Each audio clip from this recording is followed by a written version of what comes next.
थोड़ा moderately difficult लगा मुझे, काफ़ी फैक्चुअल था।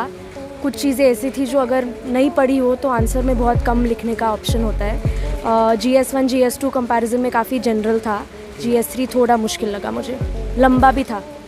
अब प्रीवियस ईयर क्वेश्चन देखो और उनके क्वेश्चंस को प्रैक्टिस के तौर पे तभी होगा। एनालिसिस सिर्फ प्रीवियस ईयर से ही हो सकता है, क्योंकि आप पूछेंगे और कैसे पूछेंगे। इजी मतलब मॉडरेट था, इतना इजी भी नहीं था ना तो बहुत टफ था। पर हाँ, एक कुछ नई टेक्नोलॉजीज़ के बारे में स्पेशली पूछ लिया था उसने हम लोगों से। हाँ। और ये कौन सा अटेम्प्ट था?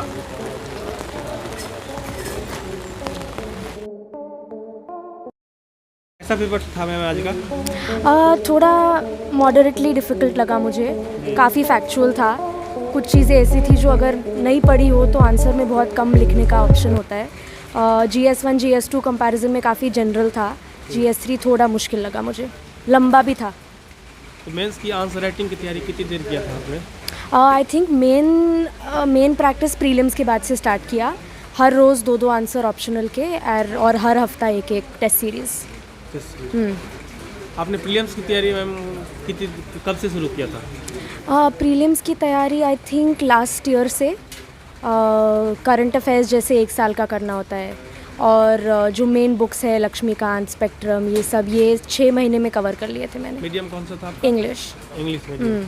आमतौर पर कुछ लोग कहते हैं मैम कि यूपीएससी प्रीलिम्स निकालना काफ़ी कठिन होता जी। है। प्रीलिम्स ही कठिन होता है मेंस की तुलना जी में। जी। कुछ बताएंगे प्रीलिम्स के लिए मतलब क्या करना चाहिए नए लोगों को? मतलब प्रीलिम्स ये ज़्यादा कठिन होता है क्योंकि उसमें या तो तुम राइट हो या रॉन्ग हो। मेंस में कैसे अपने क्रिएटिविटी पे डिपेंड करता है। मतलब किसी क्वेश्चन का आंसर ना भी आता हो तो भी आप कुछ पॉइंट्स लिख के 2 मार्क्स कमा सकते हो। प्रीलिम्स में या तो पता है या तो नहीं पता है। सो आई थिंक आजकल बहुत करंट अफेयर्स बेस्ड हो रहा है प्रीलिम्स, तो newspaper is the main source. I think so. Books के अलावा न्यूज़पेपर हर रोज़ पढ़े, जो आर्टिकल है उसमें डोंट स्टॉप देयर। उस पर अगर कोई लॉ मेंशन किया हो या उसमें अगर कोई कमेटी मेंशन की हो तो तुरंत वो गूगल कर ले कि वो लॉ के और पॉइंट्स क्या है, वो कमेटी के और सजेशंस क्या है। ऐसे करके सेल्फ स्टडी और न्यूज़पेपर से प्रीलिम्स हो सकता है। कौन सा अटेम्प्ट था आपका? ये मेरा दूसरा अटैम्प्ट था। मेंस कौन सा? मेंस दूसरा अटैम्प्ट था जी। और प्रीलिम्स का तीसरा अटैम्प्ट और अब ये मेंस का दूसरा। चलिए ठीक है, thank you. Thank you. Ma'am आज का पेपर कैसा था? Difficult, moderate to difficult. अच्छा, आपने प्रीवियस ईयर देखा होगा और इस बार के क्वेश्चन में क्या डिफरेंस लगा आपको?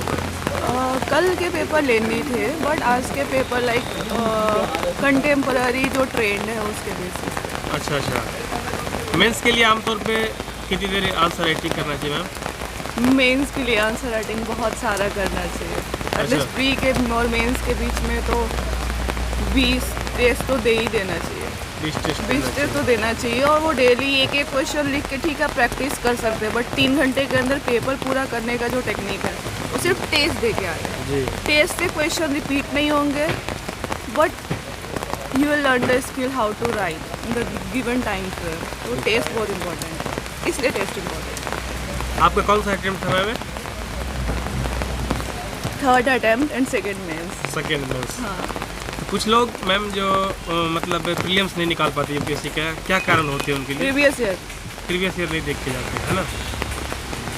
Pre mains all about previous year. Questions repeat नहीं होंगे, बट जो थ्रेड्स हैं ना यहीं से निकलते हैं। अगर कल पेपर 2 का पेपर अगर आपने या जिन्होंने भी देखा होगा तो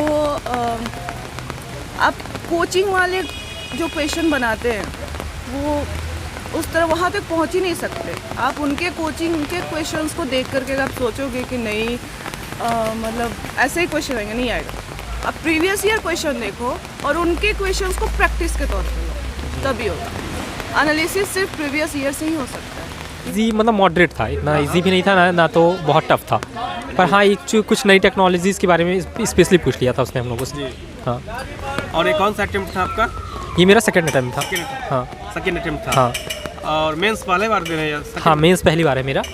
इससे पहले प्रीलिम्स दिया था बट नहीं हुआ था लास्ट मीडियम टाइम। कौन सा है आपका? मीडियम मेरा हिंदी है। अच्छा, हिंदी मीडियम से आता है? हाँ यार। तो लोग कहते हैं आमतौर पे हिंदी मीडियम में कम लोग मतलब मेंस लिखने का मौका मिलता है, क्या कहना चाहेंगे इसके बारे में? ये अपने अपने विचारों का मामला है। देखिए, अब विचारों से डिसाइड होती है। आपका नजरिया बदलिए, नज़ारे बदल जाएंगे, इसमें क्या। तो आंसर राइटिंग की तैयारी कितनी देर करना चाहिए और आपने कितना देर किया था? ये मैंने टेस्ट दिए थे, लगभग 40 टेस्ट दिए थे मैंने। 40 टेस्ट दिए थे हाँ मैथ्स लगभग का। 40 टेस्ट दिए थे हाँ। हाँ हाँ। तो उसके बाद उससे जो आपसे स्पीड भी अच्छी हो जाती है और फिर अदर चीज़ें भी आपको समझ में आने लगती है किसे किस प्रकार अटैम्प्ट करना है किसी चीज़ को। अच्छा, आपको हिंदी मीडियम के लिए कुछ लोग क्वेश्चन कर रहे थे कि प्रीलिम्स के लिए क्या करे थे, क्या सजेशन देना चाहेंगे कुछ हिंदी मीडियम छात्रों का जो प्रीलिम्स नहीं निकाल पाते हैं? प्रीलिम्स के लिए कुछ नहीं, लास्ट ईयर आप क्वेश्चन पेपर देखिए, उसमें ट्रिक्स वगैरह देखिए आपको कौन कौन सी मिल सकती है, आप लूप होल्स निकालिए, उसमें जितने लूप होल्स हो सकते हैं आप निकालिए, आप क्वालिफाई कर जाएंगे। ज़्यादा से ज़्यादा मैक्सिमम 40 क्वेश्चन आपको लाने होते हैं उसमें। आप अगर क्वेश्चन को समझेंगे तो आपको 40 क्वेश्चन ऐसे मिल जाएंगे जो एक साधारण बच्चा भी कर सकता है। उसके लिए कुछ विशेष नॉलेज या कोचिंग इंस्टीट्यूट की जरूरत नहीं पड़ती मुझे नहीं। अच्छा, और आपका ऑप्शनल क्या था? हॉस्टल में PSIR है, अच्छा। मतलब पॉलिटिकल साइंस। चलिए ठीक है, धन्यवाद। धन्यवाद।